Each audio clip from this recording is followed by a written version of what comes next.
En esta cápsula vamos a sumergirnos en la colonia, una etapa que duró alrededor de 3 siglos y a la que también se le conoce como el virreinato. ¿Te imaginas todo lo que ocurrió en 300 años? Antecedentes. La caída de México Tenochtitlán marcó el fin del poderoso imperio mexica y el inicio de una nueva era. Hernán Cortés se basó en las leyes de la monarquía española para fundar un nuevo reino, la Nueva España. Las encomiendas. Cortés aprovechó la estructura que ya existía por la dominación mexica para someter a cada pueblo y señorío del imperio. Por ello, se instaló en la capital, conservando su nombre prehispánico, México. Él sabía que los indígenas no aceptarían fácilmente la intromisión de los españoles, así que estableció las encomiendas, una forma indirecta de gobierno que consistía en que cada conquistador se encargara de 2 o 3 pueblos. De esta manera, se les enseñaría la fe católica y a cambio, los indígenas pagarían el mismo tributo, que ya de por sí acostumbraban pagar al imperio mexica. Al mantener el poder de los antiguos caciques y jefes indígenas, las encomiendas fueron exitosas y numerosas en un principio, más de 500 al menos, ya que el principal objetivo era el de lograr la dominación española. Cortés fue recompensado por su labor militar y fue nombrado gobernador, capitán general y justicia mayor de la Nueva España.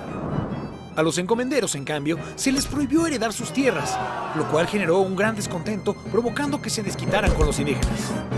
La conquista religiosa. La evangelización era muy importante para la monarquía española. Dado que Europa luchaba contra la expansión del protestantismo, era necesario incrementar el número de fieles, así que para redoblar esfuerzos pidieron ayuda de los frailes.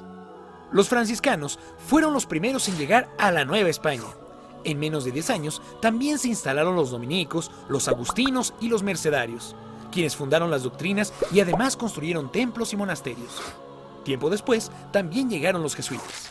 Los frailes se esforzaron en conocer las diferentes lenguas indígenas, enseñarles el español, educarlos en el cristianismo y defenderlos de los abusos de los encomenderos. Para lograrlo, hicieron uso del teatro, la música y la pintura, y también organizaron bautismos multitudinarios. Finalmente, la aparición de la Virgen de Guadalupe favoreció a que los indígenas se identificaran con la nueva fe. Aún así, la labor evangelizadora fue complicada, pues los indígenas se rehusaban a abandonar a sus dioses y adoptar una nueva religión. Muchas construcciones prehispánicas fueron derrumbadas y su material reutilizado para construir iglesias sobre las pirámides. Acabaron simbólicamente con las creencias antiguas, introduciendo la nueva religión. Algunos encomenderos creían innecesario evangelizar a los indígenas y prefirieron esclavizarlos. Sin embargo, la corona española los consideró vasallos y prohibió su esclavitud. Como sabrán, cambiar de creencias no es nada fácil, y por eso pasaron varias generaciones para que el catolicismo se introdujera en la población nativa. La mezcla de culturas en la colonia fue compleja, ya que siempre prevalecieron ideas y prácticas indígenas, dando vida a nuevas tradiciones. El gobierno. Como imaginarán, gobernar nuevos territorios a miles de kilómetros de distancia suena a una misión casi imposible. Aunque los primeros conquistadores y encomenderos eran fieles al rey, se hizo necesario un nuevo sistema de gobierno para evitar los abusos y el descontrol. El primer paso fue crear el Consejo de Indias, encargado de atender los asuntos de América. Además, se fundaron 2 audiencias, que impartían justicia en nombre del rey. Las audiencias estaban al tanto de lo que pasaba en los pueblos indígenas, los cuales tenían su propio sistema de gobierno, llamado República de Indios. La corona española, además de todo, decidió enviar a un virrey, una figura que además de ser el representante del rey en el nuevo continente, sería la figura de máxima autoridad, teniendo el mando supremo del gobierno, la jefatura militar, los asuntos de justicia y los asuntos de la iglesia. Justo de ahí surgió la denominación del virreinato. Sin embargo, aún quedan historias por contar. ¿Cómo se involucraron el arte y la cultura? ¿Qué tanta trascendencia tuvo la economía novohispana? ¿Cómo fue la organización de la sociedad? Todas las preguntas serán contestadas en el siguiente capítulo. Ha caído y Hernán Cortés ha constituido el reino de la Nueva España. Ahora las encomiendas y la religión buscan reorganizar a los indígenas. Y aunque imponen resistencia, se han encontrado maneras para introducir la fe. Ahora que el rey ha reconocido este imperio, necesitará un representante para vigilar los intereses de España. Un virrey. Ha comenzado el virreinato. Ahora, sean bienvenidos a la colonia, parte 2. El gobierno. Aunque había un virrey, La Iglesia Católica también ayudaba en la labor de gobernar y ejercer justicia a través del Tribunal del Santo Oficio. Como los indígenas apenas aprendían la religión católica, estaban exentos de castigos. A estas alturas, parecería que el virrey tenía todo el poder, pero sus alcances políticos eran limitados. Incluso uno de los virreyes fue derrocado en 1642. El rey de España constantemente enviaba inspectores a velar por los intereses del reino. Y para gobernar con mayor eficacia, el territorio se dividió en provincias gobernadas por un alcalde mayor.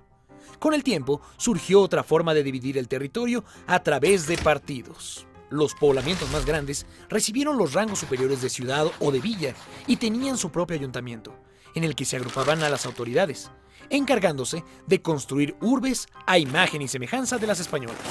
La consolidación del gobierno virreinal hizo posible la expansión del territorio, que creció hacia el norte gracias a numerosas expediciones que iban en busca de un codiciado metal, la plata. Entonces, se crearon nuevos reinos y ciudades que, gracias a la minería, vivieron un apogeo económico.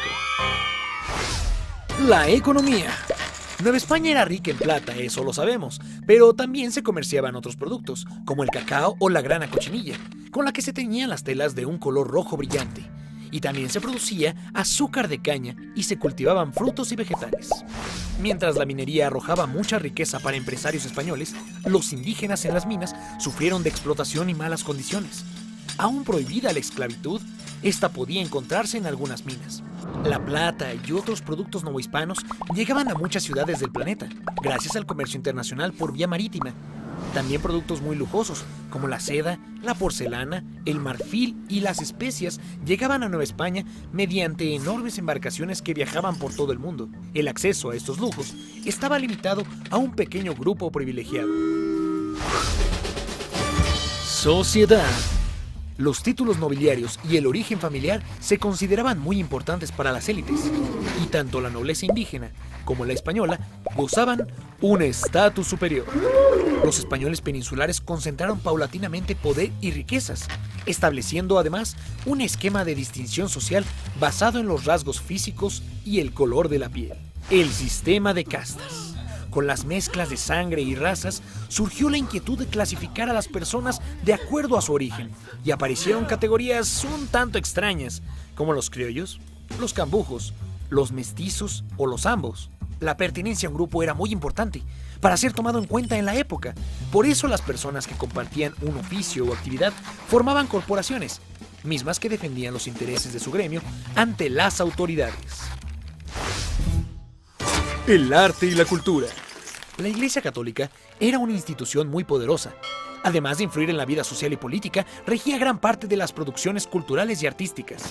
A pesar de la distancia, los religiosos y pensadores novohispanos se ilustraban constantemente en los saberes desarrollados en Europa.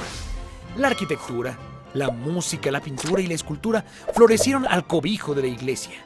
Además, la literatura novohispana fue muy valorada y alcanzó un gran prestigio. Otros conocimientos como las matemáticas y la astronomía eran muy importantes para la minería y la navegación. El conocimiento ancestral prehispánico sobre los beneficios herbolarios en la salud también fue aprovechado para curar algunos males. Los cambios que apuntan a la independencia. La llegada de una nueva casa gobernante en España marcó una nueva etapa, pues muy pronto sucedieron algunas reformas al comercio y se introdujeron nuevos funcionarios al territorio novohispano. Los intendentes. Había mayor control de los recursos por parte de la corona, además de que los cargos políticos importantes comenzaron a venderse al mejor postor. Esto benefició a los criollos, que podían acceder a algunos cargos. Sin embargo, puestos más importantes seguían perteneciendo a los peninsulares, lo que fue tachado como un acto de discriminación. Mientras la corona se ocupaba de obtener riquezas de sus colonias, las diferencias sociales entre ricos y pobres se incrementaron. Las reformas borbónicas.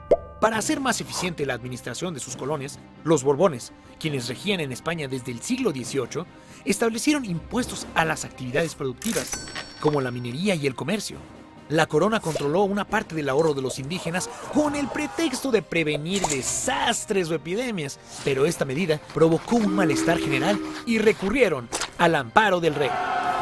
La furia ante las nuevas políticas, la agudización de las tensiones sociales y la denuncia de injusticias hacia los indígenas, así como el sentimiento criollo de la ilegitimidad monárquica, desembocaron en una poderosa crisis que se fue intensificando cuando Napoleón Bonaparte invadió España y colocó en el trono a su hermano José I. Fue en ese momento que en la Nueva España se cuestionó como nunca antes ser vasallos de un rey al que nunca habían visto. La palabra independencia se susurraba en conversaciones clandestinas, una idea que se iría propagando gradualmente y que desembocaría en el movimiento que sacudió a toda la sociedad de la Nueva España.